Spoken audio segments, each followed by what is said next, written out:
मैं कंदर्प Madhav, physics teacher. आज की इस वीडियो में हम लोग बात करने वाले हैं वर्क एंड एनर्जी में जो दो पार्ट में ये चैप्टर है, एक वर्क है और दूसरा एनर्जी है। तो आज के हम लोग इस वीडियो में बात करने वाले हैं जो वर्क है उसके न्यूमेरिकल प्रॉब्लम्स के बारे में। तो chapter name is work and energy, ठीक है।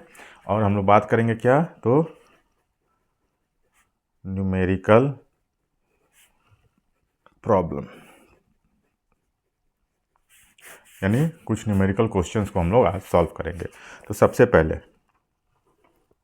क्वेश्चन नंबर वन क्या है कि a boy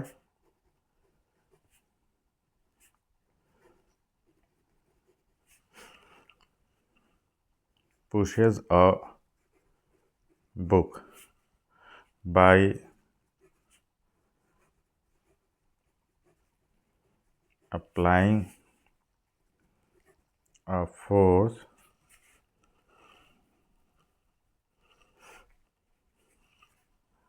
of 40 Newton.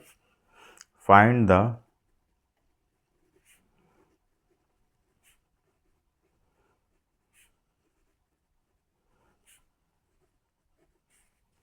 by this force, ठीक है। As the book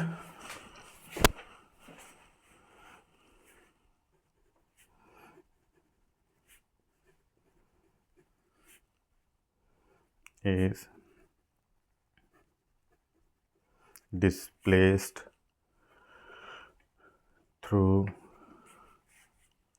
25 centimeter along the path। तो देखिए, सबसे पहले तो फिजिक्स जो सब्जेक्ट है उसमें जो सबसे ज़्यादा बच्चों के अंदर प्रॉब्लम्स आते हैं वो न्यूमेरिकल प्रॉब्लम सॉल्व करने में आते हैं। तो न्यूमेरिकल प्रॉब्लम्स को सॉल्व करने के लिए दो चीज़ पे आपको बहुत ज़्यादा फोकस करना है। सबसे पहला, तो आप जिस भी चैप्टर के न्यूमेरिकल प्रॉब्लम्स को सॉल्व करने जा रहे हैं उसके सारे जो फॉर्मूला हैं वो आपको बिल्कुल याद रहने चाहिए, पहला चीज़। दूसरी चीज़ कि जब भी आप कोई न्यूमेरिकल प्रॉब्लम को सॉल्व करें तो उसमें जो भी आपको डेटा दिया है सबसे पहले आप उसको अलग निकाल के लिख लीजिए। तो जैसे यहाँ पे क्वेश्चन नंबर 1 जो हम लोग सॉल्व कर रहे हैं, a boy pushes a book by applying a force of 40 newton, ठीक। Find the work done by this force as the book is displaced through 25 centimetre along the path.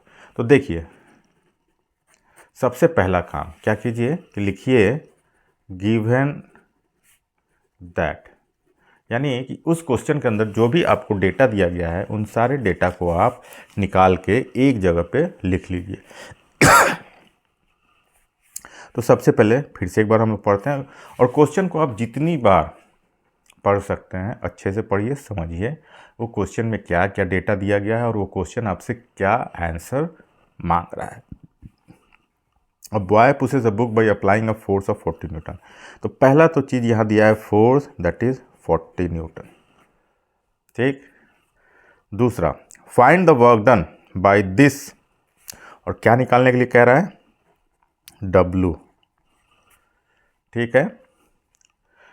By the book is displace through 25 centimetre, कितना displacement हो रहा है, 25 centimetre along the path. Positive work done है क्योंकि जिस direction में आप force लगा रहे हैं उसी डायरेक्शन में ये आगे की तरफ मूव कर रहा है। पहला काम हमने नोट डाउन कर लिया कि क्या क्या डेटा दिया है। दूसरा जो सबसे इम्पॉर्टेंट है, आपको क्या करना है, देखना है कि जो दिया गया डेटा है वो सेम यूनिट में है कि नहीं, ठीक। तो हम लोग कौन सा यूनिट प्रीफर करते हैं, एसआई यूनिट को। अगर किसी क्वेश्चन में वो एमकेएस या एफपीएस या सीजीएस में पूछ रहा है तो आप उसमें बनाइए, लेकिन अगर उसमें कोई यूनिट के बारे में नहीं मेंशन है तो मोस्ट ऑफ द टाइम हम लोग क्वेश्चंस को एसआई यूनिट में करते हैं सॉल्व। तो फोर्स का एसआई यूनिट न्यूटन और डिस्टेंस का एसआई यूनिट क्या होता है, मीटर। दिया हुआ है सेंटीमीटर में, तो first of all we have to convert it into metre. तो 25 divided by 100 and that is equals to 0.25 metre. ठीक है, तो ये हो गया। अब इस क्वेश्चन में क्या निकालने के लिए बोल रहा है? Work done. क्या? वर्क डन, ये निकालने के लिए बोला जा रहा है। तो हमने क्या कहा कि आपको कोई भी फिजिक्स के अंदर जब न्यूमेरिकल प्रॉब्लम्स को सॉल्व करना है तो उसकी फॉर्मूला, उस चैप्टर से रिलेटेड जो भी फॉर्मूला याद रखिए। तो यहाँ पे W is equals to force into displacement, ये फार्मूला होता है। तो एकदम फार्मूला बेस, एकदम बेसिक क्वेश्चन है। तो W is equals to force यानी कि 40 न्यूटन मल्टीप्लाइड बाय 0.25 मीटर। अब जब आप इसको मल्टीप्लाई कीजिएगा तो ये आपका जो आएगा वो आ जाएगा 10 joule. Joule is the SI unit of work done. ठीक है,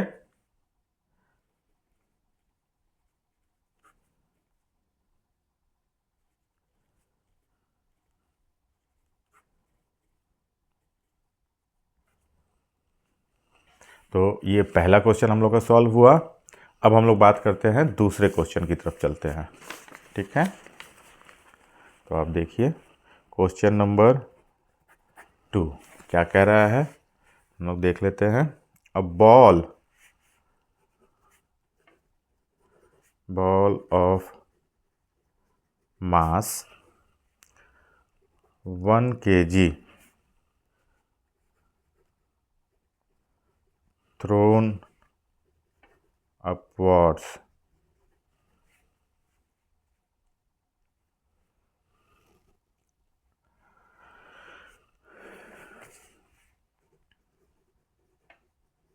reaches a maximum height of 4 meter. Calculate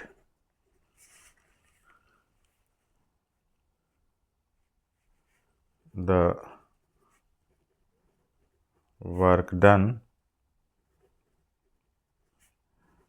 by the force of gravity during the vertical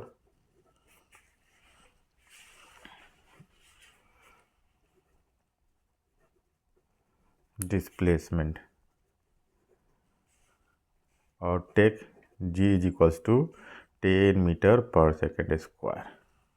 ठीक, तो क्वेश्चन को एक बार देखिए, हम लोग फिर से पढ़ के समझते हैं। A ball of mass 1 kg throne upwards, ऊपर की तरफ आप उसको बॉल को फेंकते हैं और वो बॉल जो है उसका मास कितना है 1 kg का। Reaches a maximum height of 4 metre, maximum height 4 metre यानी डिस्प्लेसमेंट जो है 4 मीटर होता है। Calculate the work done by the force of gravity during the vertical displacement, यानी फोर्स ऑफ ग्रेविटी जो उस पर, यानी जो आप वर्क पढ़ते हैं तो वर्क के अंदर आपको 3 तरह का वर्क डन, पॉजिटिव, निगेटिव और जीरो वर्क डन के बारे में बताया जाता है। तो पॉजिटिव वर्क डन यानी जिस डायरेक्शन में आप फोर्स लगा रहे हैं उसी डायरेक्शन में अगर आपका डिस्प्लेसमेंट हो रहा है that is positive work done. आप जिस डायरेक्शन में फोर्स लगा रहे हैं उसके अपोजिट डायरेक्शन में अगर डिस्प्लेसमेंट हो रहा है that is negative work done. तो ये जो क्वेश्चन है वो नेगेटिव वर्क डन से रिलेटेड है। कैसे? ये कह रहा है क्वेश्चन को समझना बहुत ज़रूरी है न्यूमेरिकल प्रॉब्लम्स में, कि एक बॉल है जिसका मास 1 kg है, जिसको आप ऊपर जो स्काई है उसकी तरफ फेंकते हो। तो जब वो फेंकते हो तो मैक्सिमम दूरी जो है वो 4 मीटर तक वो पहुंचता है। ठीक उसी समय उसके ऊपर एक ग्रेविटेशनल फोर्स लग रहा है। तो उस ग्रेविटेशनल फोर्स के द्वारा उस पर कितना वर्क डन किया गया वो निकालने के लिए कह रहा है। ठीक है, तो सबसे पहले हम लोग इस क्वेश्चन को जब सॉल्व करेंगे तो क्या करेंगे, गिवन दैट, तो सॉल्यूशन में आइए, गिवन दैट क्या क्या दिया गया है। तो सबसे पहले मास 1 kg, मैक्सिमम हाइट यानी कि डिस्प्लेसमेंट 4 मीटर, या हाइट भी लिख सकते हैं। क्या निकालने के लिए बोल रहा है, वर्क डन, और force of gravity during the vertical displacement, और दिया गया है कि हम लोग स्मॉल जी का value 10 metre per second square लें। ठीक है, जो भी क्वेश्चन में आपको इस तरीके से दिया रहेगा, you have to take the value of small g is 10 metre per second square, to you have to take the value of g as a 10, और अगर नहीं दिया रहेगा तो आपको क्या लेना है, वैल्यू स्मॉल जी का 9.8 मीटर पर सेकेंड स्क्वायर। तो इस क्वेश्चन में दिया गया है कि take G is equals to 10 metre per second square. ठीक, अब आ जाइए इस क्वेश्चन पे। तो सबसे पहले फोर्स ऑफ ग्रेविटी हम लोग निकाल लें, बॉल पे जो फोर्स हमारा लग रहा है, तो क्या लग रहा है, force of gravity on the ball,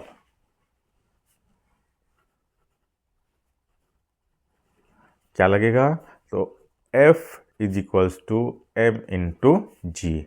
मास कितना दिया गया है इस क्वेश्चन के अंदर, अगर इस क्वेश्चन के अंदर मास आप देखिएगा तो दिया गया है 1 kg, और जी कितना कह रहा है लेने के लिए, 10 मीटर पर सेकेंड स्क्वायर। ठीक है, तो 1 मल्टीप्लाइड बाई 10। अब जब इस क्वेश्चन को आप सॉल्व कर रहे हैं, जब आपने क्वेश्चन पढ़ा तो हमने क्या बोला, कोई भी न्यूमेरिकल प्रॉब्लम जब आपको फिजिक्स में सॉल्व करना हो तो सबसे पहले उस क्वेश्चन को आप अच्छे से पढ़ लीजिए। दूसरा काम क्या कीजिए कि गिवन दैट, उस क्वेश्चन के अंदर जो भी डेटा दिया है उसको इस तरीके से एक जगह पर लिख लीजिए। उसके बाद जो सबसे इम्पॉर्टेंट काम, कि जो भी डेटा दिया गया है वो सारे के सारे सेम यूनिट में है कि नहीं, एक ही यूनिट में है कि नहीं। यानी हम लोग को इसमें कोई अगर यूनिट मेंशन नहीं है तो हम लोग कौन सा प्रीफर करेंगे, एसआई यूनिट। ठीक है, तो देखिए मास कैसा यूनिट, केजी, ठीक है, डिस्टेंस कैसा यूनिट, मीटर, ये भी ठीक है, स्मॉल जी मीटर पर सेकंड स्क्वायर, तो ये सब सेम यूनिट में, तो कन्वर्जन करने की ज़रूरत नहीं है, जैसे हम लोगों ने फर्स्ट क्वेश्चन में यहाँ कन्वर्ट किया था, क्योंकि ये सेंटीमीटर में दिया था और we have to take same unit, तो हम लोग को मीटर में चाहिए था। ठीक है, तो यहाँ पे सब सही है, कोई दिक्कत नहीं है। अब ये हमारा आ गया 10 न्यूटन, यानी जो बॉल ऊपर की तरफ फेंका जा रहा है उस पर फोर्स ऑफ ग्रेविटी कितना लग रहा है, 10 न्यूटन का। अब वर्टिकल डिस्प्लेसमेंट कितना है, तो 4 मीटर। तो फोर्स जो है आपका यहाँ पे अगर देखिएगा, W is equals to minus F into S. क्यों, क्योंकि अपोजिट डायरेक्शन में फोर्स जिस डायरेक्शन में लग रहा है उसके अपोजिट डायरेक्शन में डिस्प्लेसमेंट हो रहा है। तो -10 न्यूटन मल्टीप्लाइड बाय एस यानी कि 4 मीटर, यानी -40 joule. That is your required answer. ठीक है, अब आ जाइए तीसरे नंबर क्वेश्चन पे।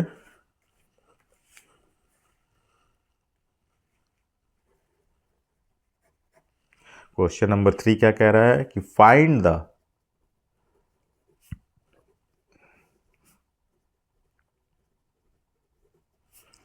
amount of work done by a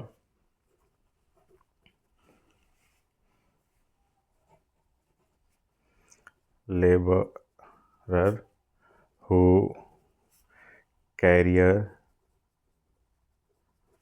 n bricks of m kilogram each to the roof of a house h meter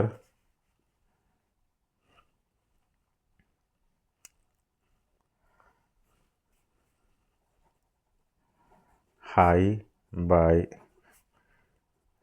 climbing a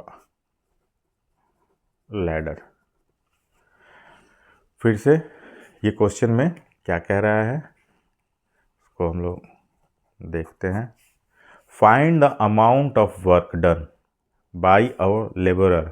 एक मजदूर है जिसके द्वारा किए गए काम को हमको निकालना है, जो n ब्रिक्स यानी कि n ईंटे को, जो हर ईंटे का मास m kg है, to the roof of a house, एक घर के छत पे जो कि h मीटर के दूरी पर है, सीढ़ी पे चढ़ के रखता है। तो हमारा इसको वर्क डन निकालना है। तो सबसे पहले हम लोगों ने क्वेश्चन को पढ़ लिया और उसके बाद इसमें हम लोग क्या करेंगे, सबसे पहले गिवन दैट क्या क्या दिया है वो हम लोग देख लेते हैं। तो सबसे पहले यहाँ पे जो दिया है वो क्या दिया है, W निकालने के लिए बोल रहा है। n ब्रिक्स है जिसका मास m है, यानी जो टोटल मास होगा वो होगा m इंटू n। एक का n है और n नंबर ऑफ ब्रिक्स है, एक का m है, तो टोटल m इंटू n हो जाएगा। उसके बाद हाइट दिया गया है, यानी कि s जो है वो h। तो अब देखिए, force exerted by the labour in carrying n bricks each of mass m kg, तो कितना होगा, F is equals to m into g. ठीक, अब m कितना है, तो m into n, m into n। कैसे, तो ये क्वेश्चन को एक बार समझिए। Find the amount of work done by a labourer who carrier n bricks of m kg। n number of bricks लेके जाता है और हर एक ब्रिक्स का जो मास है m है, तो total n into m mass हो जाएगा। तो m into n, F is equals to m g, तो इस m के जगह पे आ जाएगा m इंटू n। ठीक है, तो m into n into g. और वर्क डन यानी कि W is equals to F into S, तो F का वैल्यू m n g, ठीक है, into h, and that is equals to m n g h joule.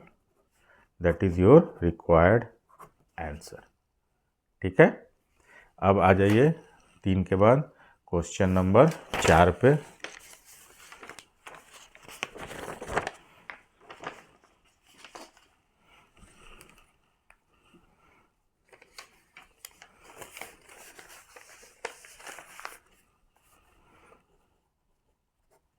Question number 4, an engine pulls a train 1 kilometer over a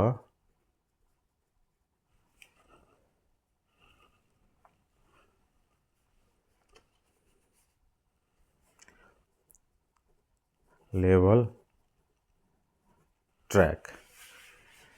Calculate the work done by the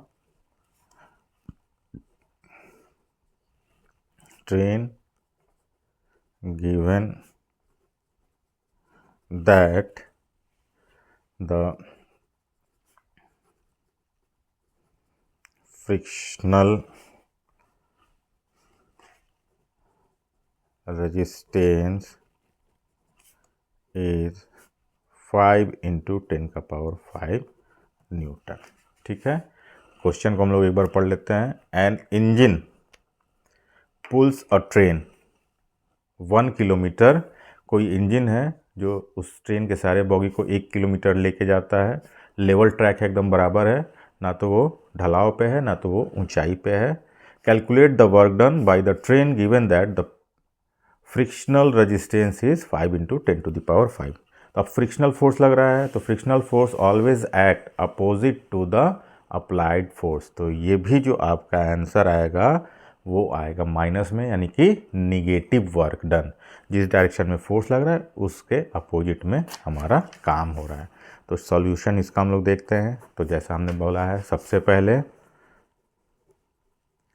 given that क्या क्या दिया है question में, हम लोग कर रहे हैं। एक इंजन है जो पुल कर रहा है, कितना 1 किलोमीटर, तो डिस्टेंस यानी कि एस 1 किलोमीटर। ठीक है, लेवल ट्रैक पे है।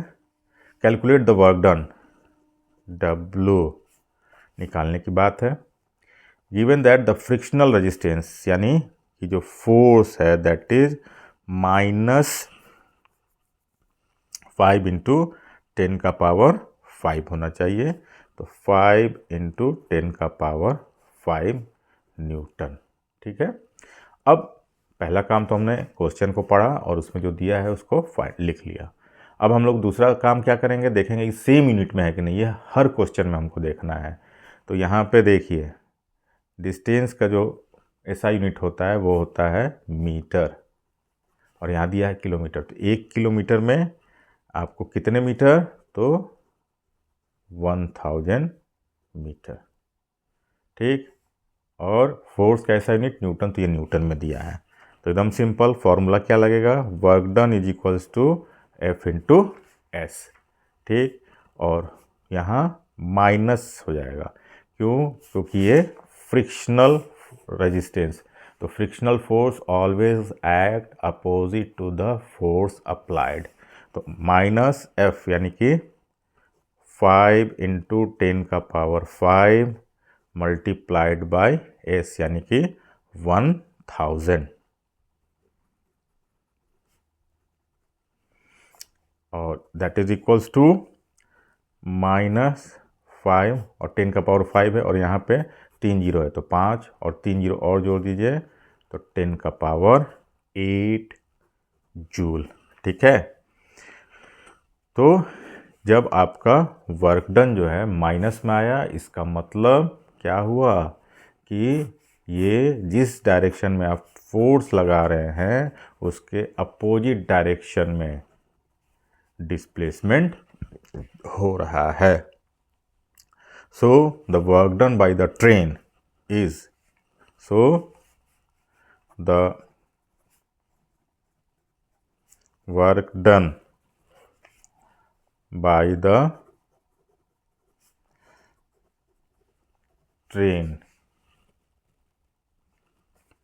is 5 × 10⁸ joule. That is your answer. ठीक है, तो इस तरीके से हम लोग वीडियो के अंदर और भी न्यूमेरिकल क्वेश्चंस को सॉल्व करते चलेंगे। तो ये 4 क्वेश्चन जो हमने वर्क के ऊपर सॉल्व करके आपको बताया, तो बेसिक कॉन्सेप्ट जो न्यूमेरिकल प्रॉब्लम सॉल्व करने के लिए जो आपको यूज़ करना है, you have to read the question very carefully, very first thing. Second, you have to note down the given data separately, and third, see all the data given in the question are in the same unit। अर्थात सबसे पहले numerical problem को solve करने के समय आपको सारे data question को बहुत अच्छे से पढ़ना है, पहला काम। दूसरा काम, जो भी उसके अंदर गिवन डेटा है, जैसे ये क्वेश्चन है और इसके अंदर जो गिवन डेटा है उसको हम लोगों को लिख लेना है।